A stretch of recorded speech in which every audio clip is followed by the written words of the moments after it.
वीतराग विज्ञानता, शिव स्वरूप शिवकार, नमः त्रियोग संहार के।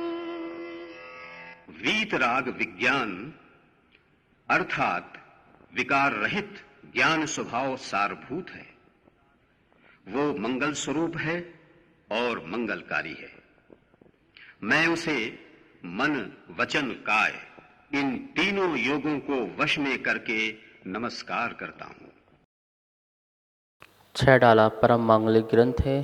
पंडित दौलत राम जी द्वारा यह लिखा गया है। 6 ढाल हैं। हम दूसरी ढाल का 7वां छंद जो है वो पढ़ रहे थे। 7वें छंद का जो अंतिम लाइन है जिसमें अगृहीत मिथ्या ज्ञान की बात कही। अब तक अगृहीत मिथ्या दर्शन की बात हो चुकी है। अब अगृहीत मिथ्या ज्ञान किसे कहते हैं? तो पंक्तियां हैं अंतिम लाइन वाली। या ही प्रतीति जुत कछुक ज्ञान, सो दुखदायक अज्ञान जान। अर्थ है एक एक शब्दों का। या ही इस प्रतीति जुत मिथ्या मान्यता सहित, प्रतीति जुत, जुत मतलब युक्त, प्रतीति से युक्त। कौन सी प्रतीति? जो मिथ्या श्रद्धा वाली है, उस मिथ्या श्रद्धा की मान्यता से युक्त मतलब सहित कछुक ज्ञान, जो कुछ ज्ञान है, कछुक ज्ञान जो कुछ ज्ञान है, सो वह दुखदायक कष्ट देने वाला अज्ञान अगृहीत मिथ्या ज्ञान जान जानो। उसे अज्ञान जानो। कौन सा ज्ञान? अगृहीत मिथ्या ज्ञान वाला जानो। देखिए, मिथ्यात्व के साथ जो ज्ञान है वो ज्ञान भी कैसा हो जाता है? मिथ्या ज्ञान हो जाता है। तो यहाँ कौन से मिथ्यात्व की बात चल रही थी? अगृहीत मिथ्यात्व की। 7 तत्वों के प्रति जो भूल है उसकी बात चल रही थी। तो उस भूल संबंधी जो श्रद्धा है और उस श्रद्धा संबंधी जो ज्ञान है, तो उस ज्ञान को क्या कहा?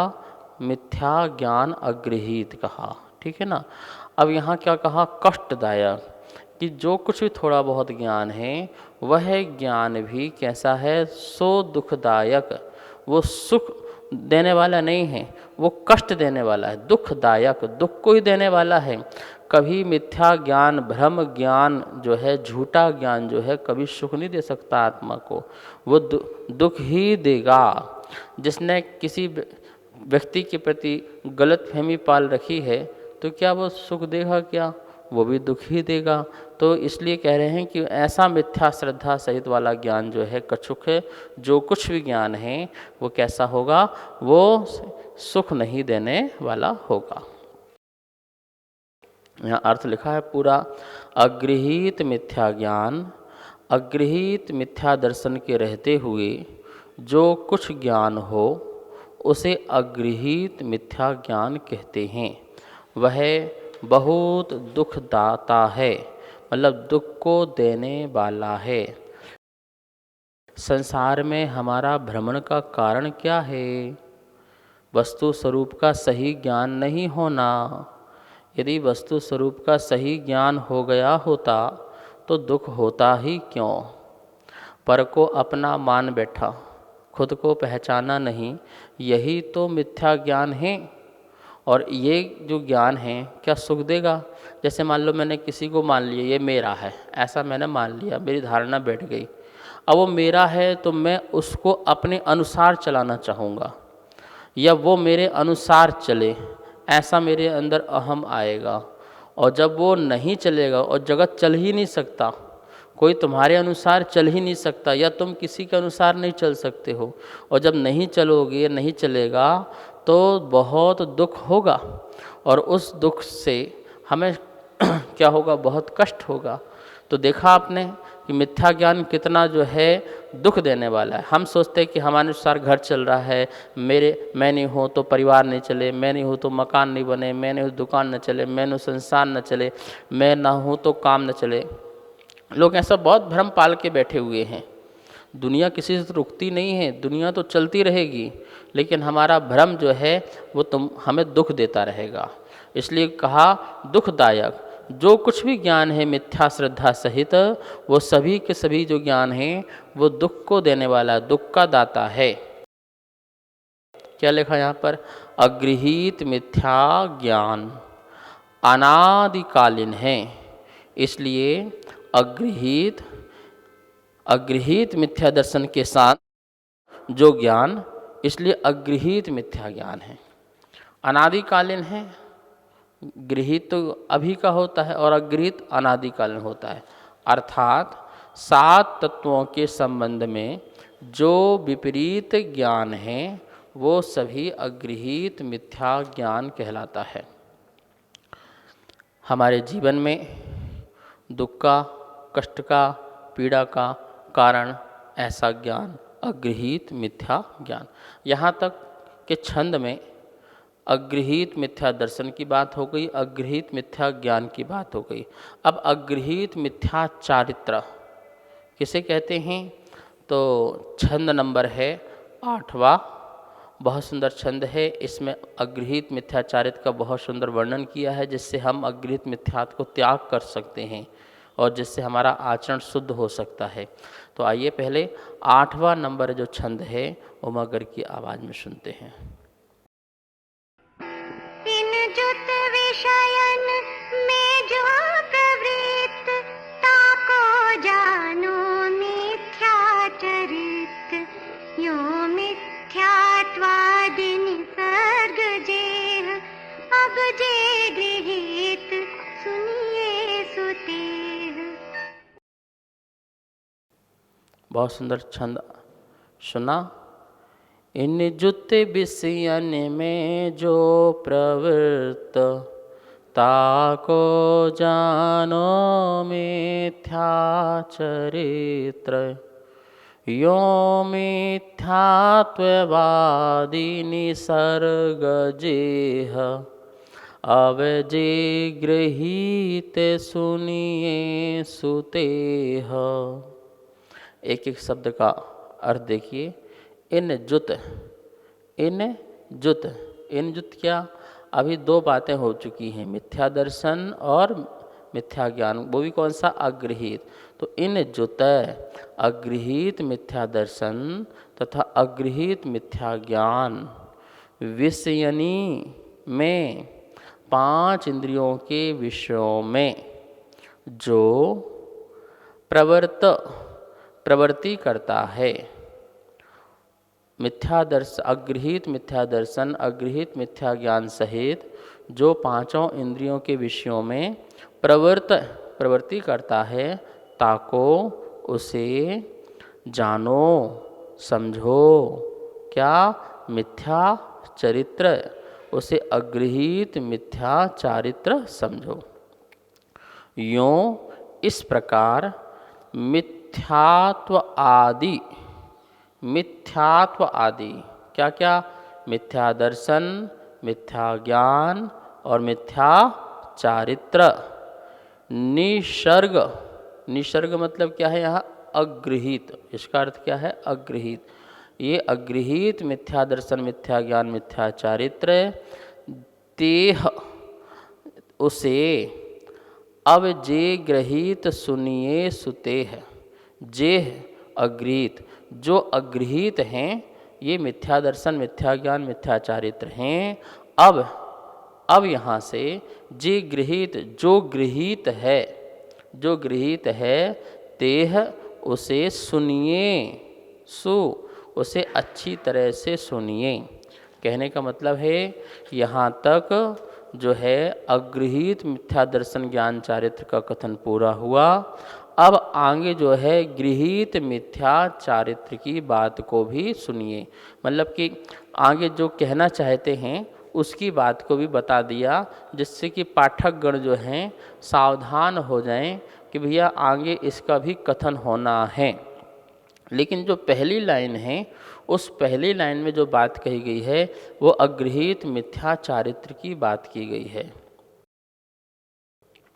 मिथ्या श्रद्धा के साथ, मिथ्या ज्ञान के साथ जो जीव विषयों में प्रवृत्त होता है, विषयों में आसक्त होता है। विषय मतलब क्या? पांचों इंद्रियों के अपने विषय होते हैं। आँखों के विषय होते हैं, काला, पीला, नीला आदि जो कलर होते हैं, ये क्या है? चक्षु इंद्रिय के विषय हैं। हमको चक्षु इंद्रिय से क्या दिखता है? रंग ही तो दिखता है ना, रूप रंग ही दिखता है। तो उसमें क्या करना? राग द्वेष करना, प्रवृत्त होना।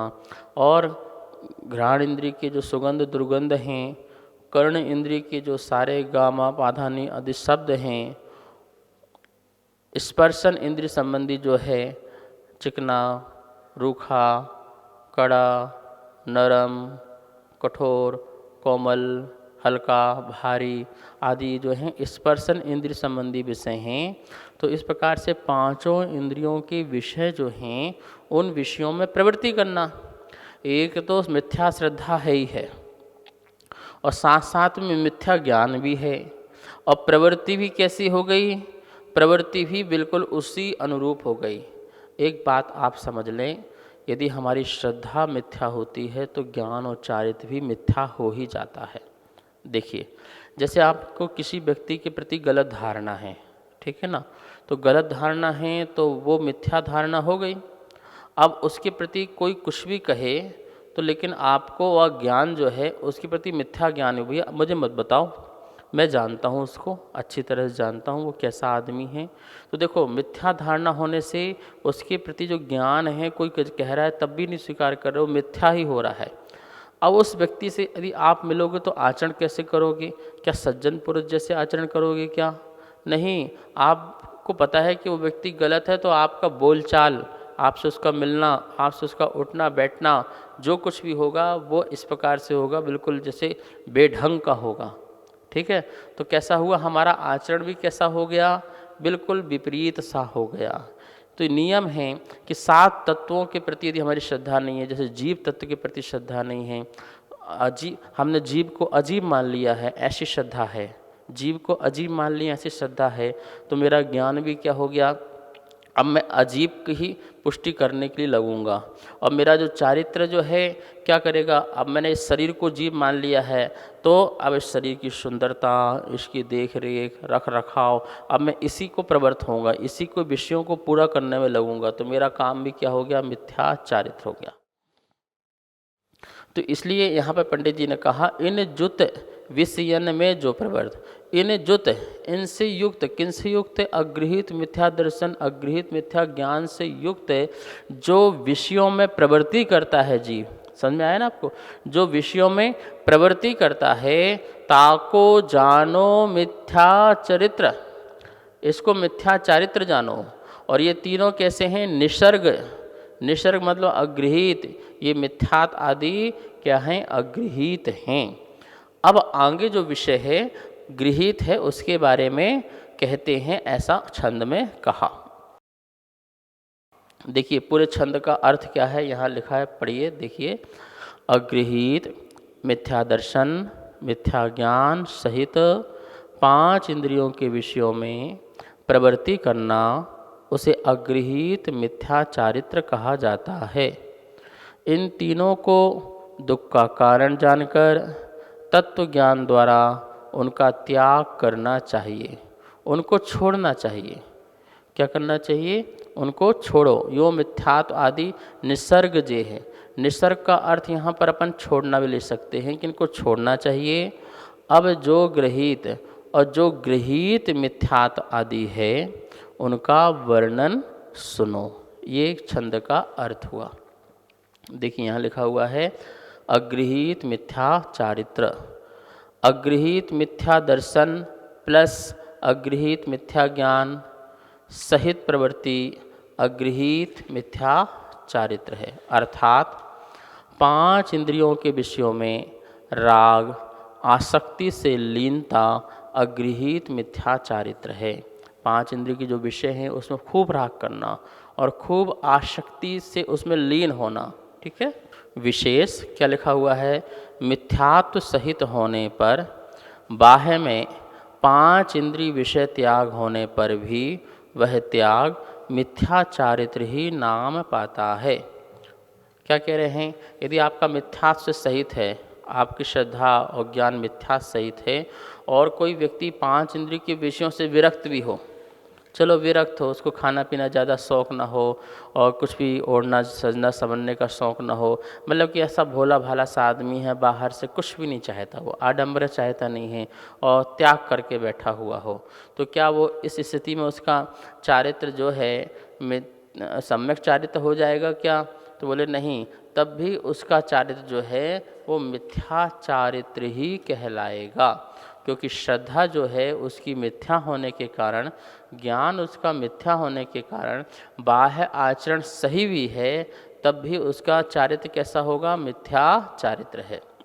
जैसे कोई ऊपर से व्रतों का पालन करने लग जाए, महाव्रतों को तक पालन करने लग जाए, अच्छे से अच्छी चर्या का पालन करने लग जाए, लेकिन श्रद्धा कैसी है उसकी, मिथ्या संबंधी है, तो उसको जो है यश नाम ख्याति लाभ की चाह होगी। ठीक है। और तत्व के प्रति विपरीत श्रद्धान है तो उसका वो उतना बड़ा चारित्र भी कैसा कहलाता है, वो मिथ्या चारित्र ही कहलाता है। इस बात को ध्यान रखना। अब उदाहरण में मिथ्या दर्शन, ज्ञान और चारित्र को देखते हैं। यहाँ लिखा हुआ है, उदाहरण से समझिए। मिठाई में सुख है ऐसा मानना, मिठाई में सुख है ऐसा मानना क्या है, अगृहीत मिथ्या दर्शन। मिठाई में सुख है ऐसा ज्ञान जानना, अगृहीत मिथ्या ज्ञान। मिठाई खाते हुए सुख का अनुभव करना, मिठाई खाते हुए सुख का अनुभव करना, ये अगृहीत मिथ्या चारित्र है। देखा ना आपने, मिठाई खाना कितना खतरनाक हो गया। एक मिठाई से आपको तीनों का ज्ञान हो गया कि आपने सिर्फ माना, अभी खाया नहीं, आपने खाया नहीं, आपने सिर्फ माना कि मिठाई में सुख होता है भैया, ऐसी आपकी धारणा बैठ गई, ये अगृहीत मिथ्यात्व हो गया। और ऐसा ही ज्ञान आपके पास है कि हाँ भैया मिठाई खाओगे तो बहुत सुख मिलेगा, तो ऐसा आपने ज्ञान बना लिया, तो वो अगृहीत मिथ्या ज्ञान हो गया। अब वो मिठाई खाते हुए सुख का अनुभव करें, देखो मैंने कहा था ना और मैं खा रहा हूँ, ओहो कितना आनंद आ रहा है। रसगुल्ले खाने में सुख है ऐसा अगृहीत मिथ्या दर्शन है, और ऐसा ज्ञान रखना अगृहीत मिथ्या ज्ञान है, और रसगुल्ला खाते समय वो सुख का अनुभव करना वो अगृहीत मिथ्या चारित्र है। ठीक है। तो इस प्रकार से यहाँ पर अपन ने देखा, तीनों के उदाहरण समझे, एक ही उदाहरण से तीनों बातें अपन ने यहाँ पर समझी। यहाँ पर अपन अगृहीत मिथ्या ज्ञान मिथ्या चारित्र की चर्चा की। आगे जो है गृहीत मिथ्या दर्शन आदि की बात करेंगे। समय हो गया है, आइए स्वाध्याय यहीं पर संपन्न करते हैं। वाणी के ज्ञान ते सूझे लोकालोक, सो वाणी मस्तक नमो, सदा देत हूँ धोख, सदा देत हूँ धोख।